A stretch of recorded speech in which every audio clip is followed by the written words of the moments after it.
What's going on, guys? Tom Newsham back with another video, and today we're going to be checking out, is Amazon Flex worth it in 2023? Now if you want the short answer, it's no. And if you want the long answer, it's no.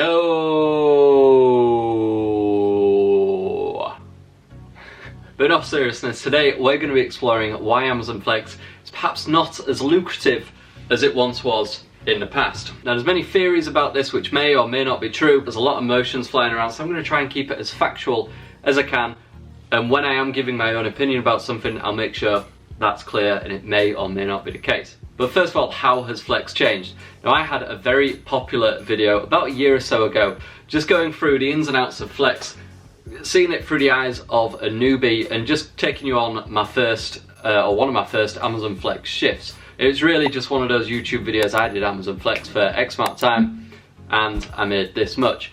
Now I would recommend watching that video first. Obviously pause this video for the YouTube algorithm, but it's going to pop up there or possibly either or. Go watch that video first and then you'll have a good understanding about Amazon Flex. So why is Flex not as lucrative for aspiring delivery drivers as it once was? Well, I think it comes down to 3 different points, and we're going to explore those in detail. The first point that we're going to go into is there's simply not enough shifts to go around. There's too much competition. Now there's many reasons as to why that could be, and if you'd like me to explore that in a future video, leave a comment down below saying you want that video. But for now, we'll try and keep with the bare bones of it. So first of all, Amazon are looking for ways to deliver parcels much cheaper. Now if you look at the hierarchy of things, Amazon Flex is right at the top in terms of cost. Okay, so you think about it, when you rock up for a shift, you get, let's say it's a 3-hour shift, you get paid about 40 to 45 pounds per shift at base rates, and you get anywhere from 30 to 40 parcels there. Now roughly at base rates, the average flexer is probably going to walk away with about £1, maybe a little bit over, maybe a little bit under per parcel delivered. Now how can Amazon do that cheaper? How can they reduce their expenses? Now they can use their DSPs, which is a delivery service provider. Now put simply, they're the big vans with the Amazon logo on the side. Now I used to do this a little while ago, and you're paid about £100 per day, but you're delivering anywhere from about 250 to 290 parcels, roughly thereabouts, and usually it's going to be more towards 290, so it's going to be like 270, 280.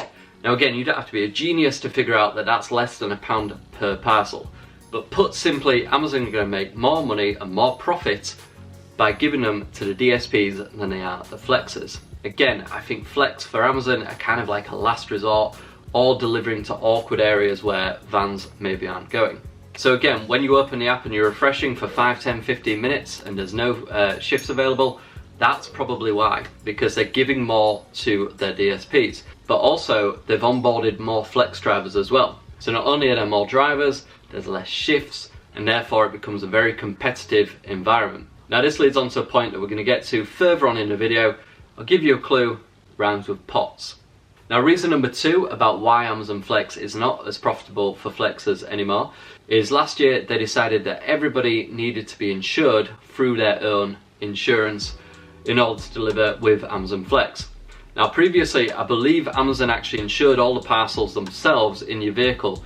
Now I believe it has to be done through a third-party courier. Now Amazon have partnered up with a company called Insure, and you can sign up to that through your Amazon Flex app. Now the issue is, some people are being charged astronomical prices versus other people who, like myself, are lucky enough to get sort of the lower end of those prices, but still, it's an added cost to your flex. Now being totally transparent, I'm being charged about 29p per hour. So if I do a 3-hour shift with Amazon, it's costing me about 90p to do so. Now that in itself won't break the bank, but when you add on to that fuel costs, MOTs, repairs, we've got insurance, we've got road tax, we've got if your car's financed, you have your finance to pay as well. And unfortunately, when you add it up, your profit is so slim. So if you're getting charged more than 70, 75p per hour, it quickly becomes evident that maybe Amazon Flex isn't worth doing. So you're sat at home, you're watching this and you're saying, yeah, you're right, there's barely any shifts, I've been refreshing all day, haven't seen a single shift come up,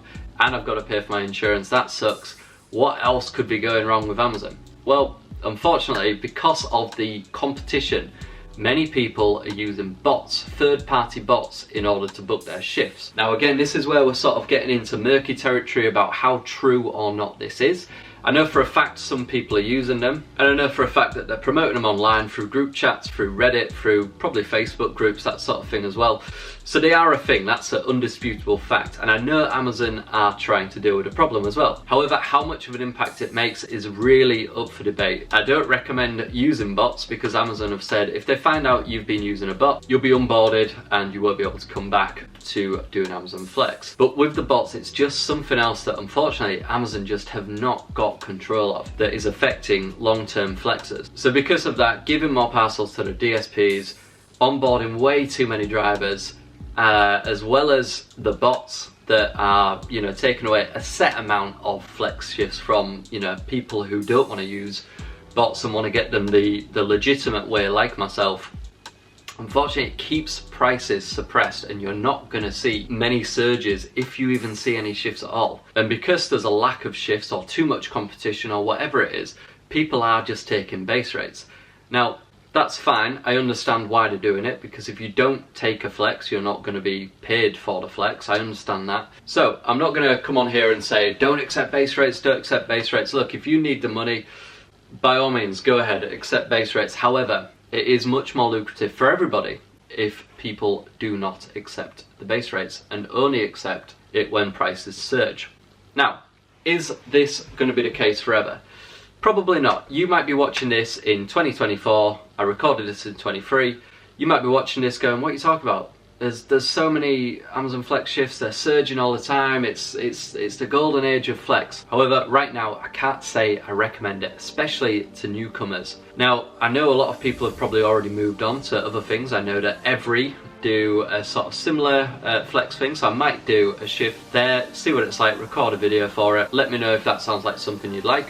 But you can also do things like Uber, Deliveroo, Uber Eats, that sort of thing. So that's it, guys. Let me know what your thoughts are on the Amazon Flex experience currently down below in the comments. Are you one of the people who've been quoted £2 or £3 just for an hour of insurance? Do you think it's going to get better in the future? Do you see them increasing base rates?